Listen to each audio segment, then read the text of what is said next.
Hey everybody, welcome back. This is Dustin, your specialist. So today I'm looking at a 2014-2015 Keystone Voltage.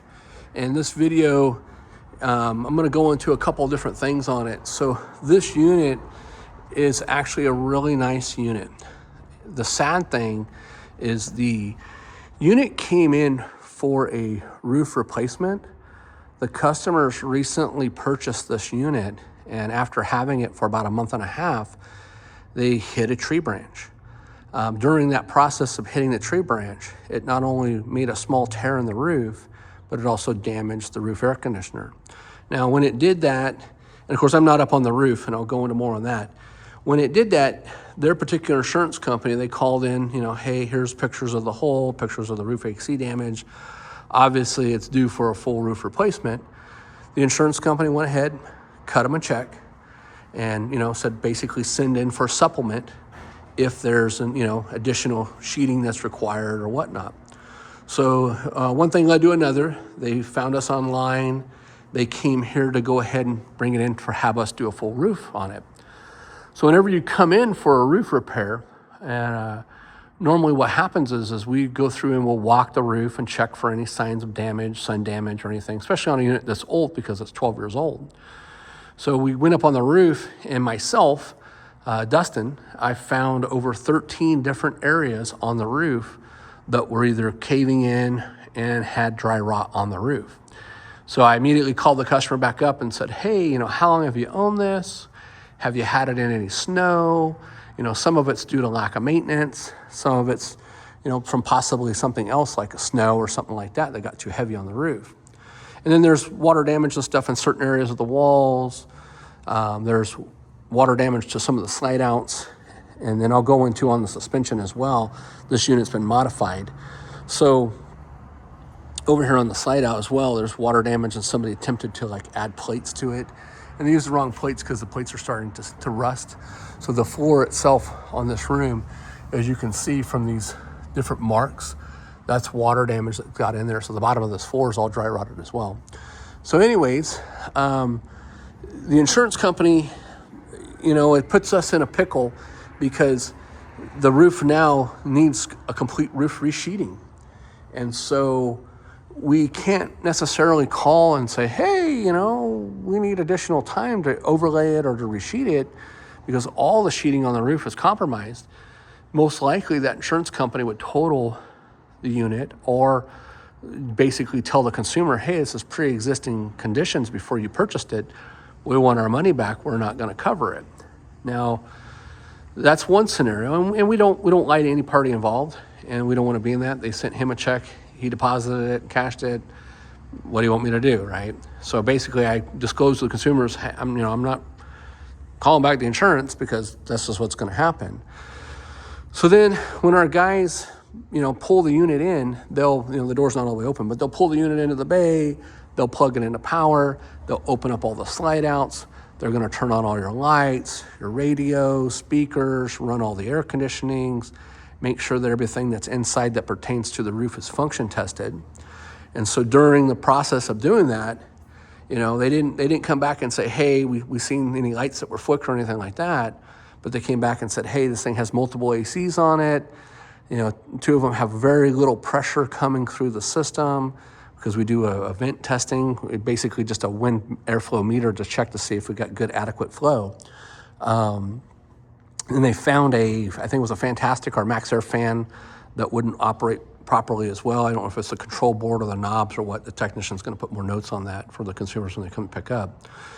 So they go in, they start taking apart the AC plenums, they take apart the skylight trim rings and the interior stuff to get ready to paper and plastic it up so that no debris can come in the coach when working on it. As they started dropping those things apart, they found ductwork that was chewed up from mice or rats. They found nests up in the roof. They found rat feces and whatnot. So at this point, when that happens, here in California, because we do a bunch of different stuff, legal stuff for the industry and our insurance, that puts on the brakes, guys, especially here for us. So when mice and stuff they come through the bottom of the coach, anywhere underneath the whole length of the sky. they'll get in and they'll chew the wiring on the bottom of the coach because it's dipped in a soybean coating, and that's way you can strip the wiring from the insulation. And then they will get in and they'll climb through the walls, which is what they did in this case, and then they'll get up into the roof. And then these roofs are just an open truss with bare insulation. So they've nested throughout the whole roof, and I'm gonna say the whole entire roof, no, but through anywhere they wanna go in that journey, right? And a lot of times they'll get in there and they'll die. We've had other stuff in the past, squirrels, baby squirrels, baby different critters that got up inside and died in the roof when we pulled them apart. But this is just an example of a really nice unit that now is basically a totaled. And so I called the customers this morning, basically informed them like what's going on, hey, I'm really sorry. It dominoes us as well because we changed our schedule to go ahead and do a multiple work, to this unit, which is fine. But, now my guys basically got to go through, put things back together, just make some more notes, take some more pictures, and then have them come pick it up. But this unit is one of those that's just, you can't fix it. So even if you bought this unit or it goes to auction, like I told the consumers, they have a construction background, I said, you would have to tear off the complete roof. We're chasing, all the wires, identifying, replacing any ductwork that's in there, cleaning out, sanitizing anything else that needs to be cleaned and sanitized. Doing all that alone is astronomical as far as hours and dollars, for a repair shop or a dealership. And then go through anywhere that you could possibly get through the wall. So every single wall that has a pipe, that has water lines, that has wiring, pull apart all the wiring in the coach, checking for everything from the electrical panels to anything that's ran, and then pull apart the whole underbelly as well. And so if you're somebody that's watching this or another repair guy or mobile guy or shop and saying, oh, that's bullshit.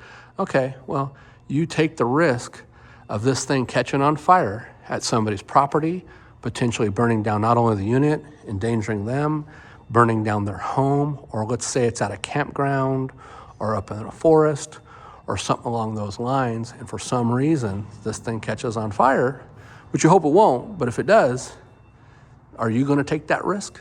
Because they're gonna come after you, the consumer, they're gonna come after the shop or the repair company that did the repairs. And so for me to sleep good at night, it's just one of those jobs where, thank you, but no thank you.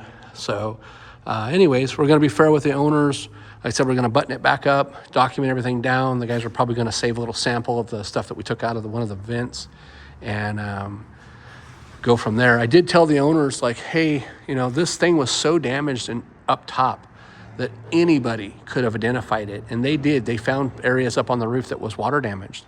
And so since they've only purchased it, I believe they said a month and a half ago, my advice to them was, hey, you need to contact the other prior owner and say, hey man, we found rats problems, we found all this additional dry rot, and we paid you good money and this wasn't disclosed. Were you aware of this? And obviously they're gonna say no, but at that point, get yourself an attorney and, was there an as-is thing signed? Is there, just a purchase? But you gotta really be careful what you buy. And then I'll come in on another video on this and show you the modification that was done to the suspension. So the suspension is also another crazy issue. And I'll peek up here real quick before I do a second video on that. But they basically took the suspension and added a tube through all the hangers and lifted this thing significantly. I'm not sure what that measurement is, 4+ inches or whatever. And it looks like they might have extended the hangers as well. So, they lifted this thing approximately, I don't know, what is that, 10 inches? 10-inch lift, 8-inch lift, something like that. So that could cause all kinds of damage to the I-beams, if this thing started getting used more. So anyway, stay tuned for more. Again, this is Dustin, your RV specialist. This is a Keystone Voltage, and it's a 3970 model number. And, we do a lot of Keystone work, if you didn't know. Here's another one that's a lot newer that's out here, that's here. And I don't know if they're doing some awning work or what, but they got the awnings and stuff open on it. But anyways, stay tuned for more, and thanks so much for watching. This is Dustin, your RV specialist. Lastly, if you haven't joined us on our Facebook groups, we have multiple Facebook groups, not only for the business, but We have, California RV Specialist. We have RV Repair Help in the RV Shop with Dustin. And then we have one for pretty much every major manufacturer out there. So I believe our Keystone group is coming near, I think, 12,000 members compared to like some of our other groups. The Forest River group, I think, is close to 30,000. Our Grand Design group is slowly approaching 60,000. I think we're at like 57 plus thousand. So anyway, stay tuned for that. Check it out. We show, like stuff like this that comes in and happens, things from the shop perspective, what we're doing, repairs, tips, tricks, products we use, things that we like, that we don't like, and so on. So, all right. Thanks so much for watching, Dustin, your RV Specialist.